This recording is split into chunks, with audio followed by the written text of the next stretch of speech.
Guys, welcome to the channel. Guns, Ammo, and Drones here. Looky what we've got here. This is the Taurus Curve 380 pistol. Now, this gun has been out for a while, and I'm not really sure why the interest was sparked a few weeks ago when I was able to purchase this at a steal.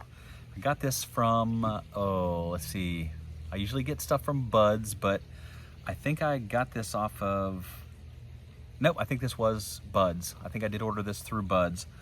They had a deal on these, which if you're into collecting guns or you're just buying some of your first guns, check out Buds or Gun Broker. It's a very easy process, and if you're patient and diligent, you can find a fantastic deal just about on any gun if you're patient enough. Somebody will come along and sell these things at rock bottom prices, and that's what I wait for. And that's what I did with this one. I wasn't so much interested in this gun when it first came out. This is the Taurus Curve. It is a 380. And I just realized that there are plenty of times where if I'm just gonna run to the store and I've got a pair of jogging shorts on or basketball shorts or something like that, you know, I don't have a belt, I can't really carry, but I still want to. This gun here is really gonna come in handy. One of the things that makes this gun very, very unique is in the name itself. It is called the Taurus Curve for a reason. As you can see right there, the frame itself actually has a curve. It has a bow in it.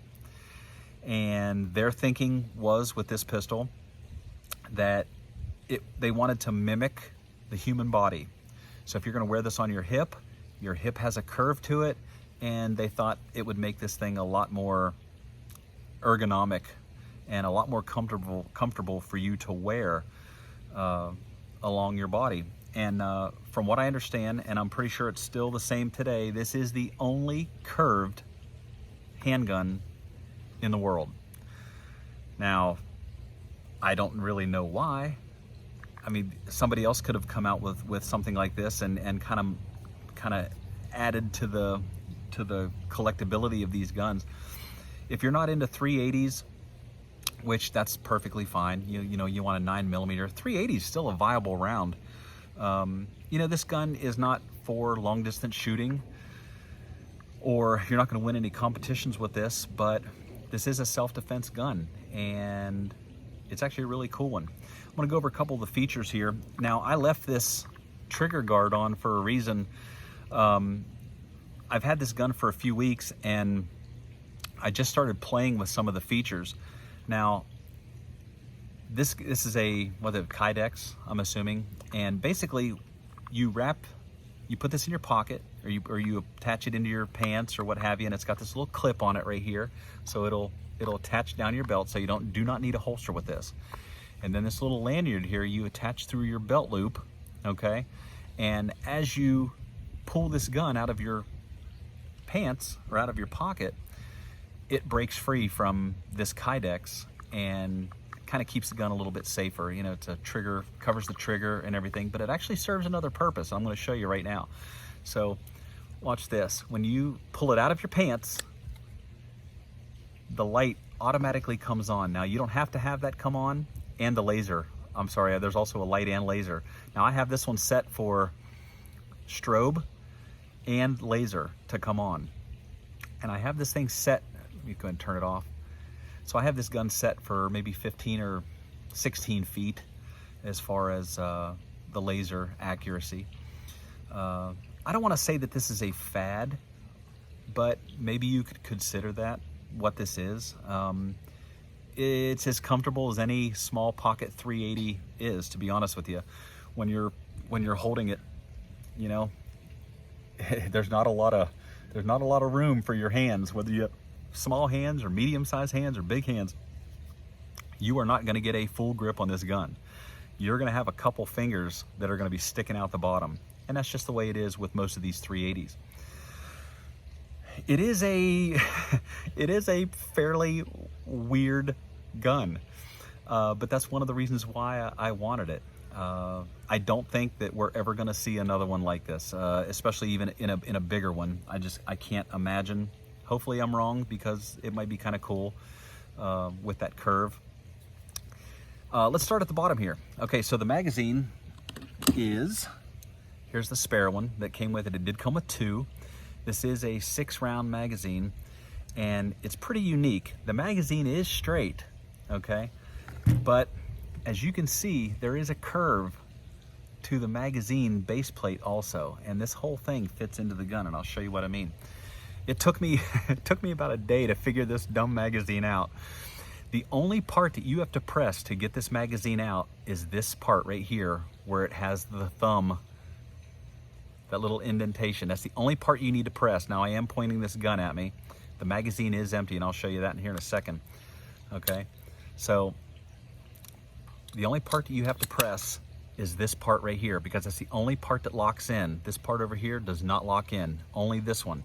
And when you press it, it pops right out. I had a hard time with it at first because I didn't fully understand exactly what it was doing. But it locks in with this little metal tab right there at the top. You can see that. That's the only part that locks this magazine in. And it really does a good job of staying in, okay? So when you pull that out,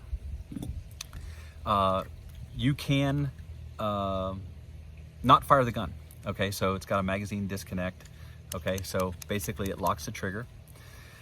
A lot of weird features on this. I mean, some of the things on it, you kind of have to just get used to. There is no slide stop. There's no safety, which is perfectly fine. It's such a small pistol, you know, you just don't have a lot of room for it.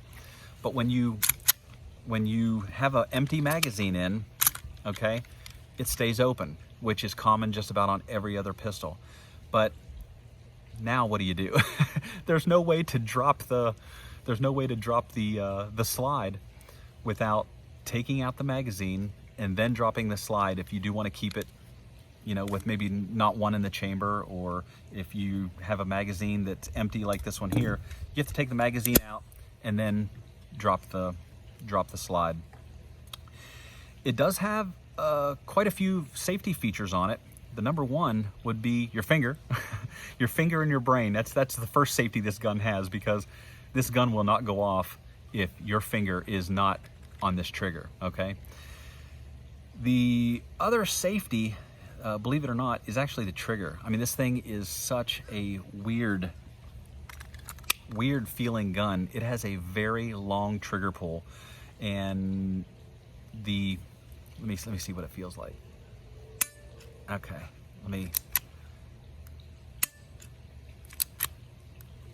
that's probably a 7 or 8 pound trigger, I'm guessing. I don't do a lot of research as far as looking up all the specifics of these guns and the dimensions and things like that. I just try to relay to you in layman's terms about these guns, and I'm just a normal guy, you know, and I want to be able to explain to you as easy as I can the intricacies and the quirks and just the weirdness of some of these guns. But the trigger is a really long trigger, really long trigger pull, and as you can see, it's just a big fat trigger. It's pretty interesting. One of the other safeties would be, technically it's a safety, would be your loaded chamber indicator, because it lets you know, right there, it'll pop up, it lets you know that there's a round in the chamber, which is great. Not only is it visual, but it's tactile, so you can feel that it has one in it, and then you can see that it has one in it. Taking this thing down, taking this slide off is typical. It's one of those typical 380s. If you happen to have one, you just put a little bit of relief on the frame, kind of like you would on a Glock, and you have to have a screwdriver. Now I'm not going to do it for this video, but maybe at some other point I'll throw a breakdown video on it. But you basically just stick a small screwdriver in there and just pry it out a little bit to where you can get it, and it just pops out. Taurus is certainly known for that, and I'm sure some of the other 380s are like that also.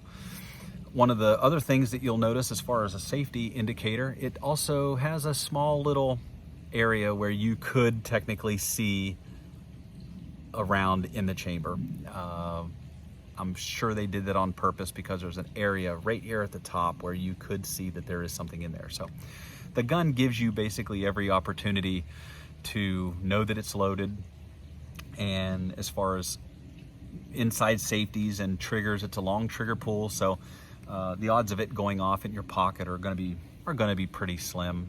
Impossible? No, but improbable. Another thing you'll notice is the barrel. You can see here that it is actually slanted. It's kind of cut back at a 22.5 degree angle maybe, or something like that. And one of the things that they decided to do with this pistol is to make all the features on it not stick out. So you can see that there's no sights on it. There's no front post. There's no rear sight. And all the edges are rounded so that this gun won't get snagged on anything. What it does have though are these little crosshairs in the back. Now these aren't just painted on lines. These are actually in the frame or in the slide itself, so they're not going to rub off too hard. Surprisingly, it's not really that difficult to line up a target with this thing, even without the laser, which I'll get to here in a minute. It's kind of, that's the center bore where those two lines line up. That's your center bore of your barrel. And like I said, this is not a gun that you are going to be taking to competitions. This is going to be a self-defense pistol, and it's going to be a close quarter self-defense pistol. So sights really are kind of, I don't want to say they're useless, but they really wouldn't do very much considering what this gun was intended to be. So let's get up to the laser. And surprisingly, there are two versions of this gun. One version comes with a laser light brand, light and laser. And this version is actually the Viridian light and laser. Now, you might know a little bit about laser light. You might know a little bit about Viridian. Viridian I really like. I am a big fan of green lasers. I'm not a big fan of red lasers anymore. Ever since the green lasers have come out, green obviously is much easier to see in the human eye's visual spectrum. So that's why you're able to see the green laser in sunny, bright days. And I don't happen to have a green laser that you would mount on a pen, but I do have a green laser that I use to sight in some of the sights on my gun. Oh, I'm sorry, there's no batteries in this. But let me go ahead and put a battery in it real quick. Green lasers have been out for a really long time, and they're, like I said, they're easier to see with the human eye as opposed to red. Red is a little bit more difficult during the day, and as you can see here on the let me see, it's a sunny, bright day. Oh, there we go. I have the green laser shining on the grip here, so it's much easier to see a green laser as opposed to the red laser. Let me turn the red laser on. Now you might be able to see it because I'm up close here. Okay, you can see the green right there on the white of the flag stripes. Okay, but if I was to shine both of these, and you can see the green is much brighter, so if I was to shine both of these 15-20 feet away, you would easily see this green laser as opposed to the red. So it's much easier. So Viridian made this laser module, and this thing is designed to come out if you needed to change it out or buy a new one, change the battery. There's a little screw right there in the front, which you can use a penny or a dime and just change out the battery. It takes a real tiny little battery. I'm trying to think what it is, forget the model number of it, but it's one of these little ones. Now you have to use them wrapped. Some of these batteries come wrapped and unwrapped, but you have to use these little tiny ones. They're wrapped. So anyway, the pistol, it's quirky. It's actually really cool. The light, to be honest with you, these lights, they don't really do a whole lot. They're not all that bright. In a total dark room, it would light up a corner of a room. It would give you enough light to see possibly what you are shooting at, which I guess is a good thing. Other than that, this video has gone on for 15 minutes, and I didn't really expect it to go on this long for such a little tiny pistol, but it's just it's a cool pistol. Am I gonna carry it? Damn straight I am. There are so many times where I just have to make a quick run to the store or the gas station or something like that, and I do want something on me, but I don't want to have to put on a belt and carry a heavier gun in the certain clothing that I might have on me. This right here would be amazing, and it will be amazing, and I will definitely carry this gun. Check these out. Right now you can find these well under $200, and I think for all the features that this thing has on it, I think is a great deal. And not just to mention how unique this pistol is. It will probably be one of the more unique pistols in your arsenal.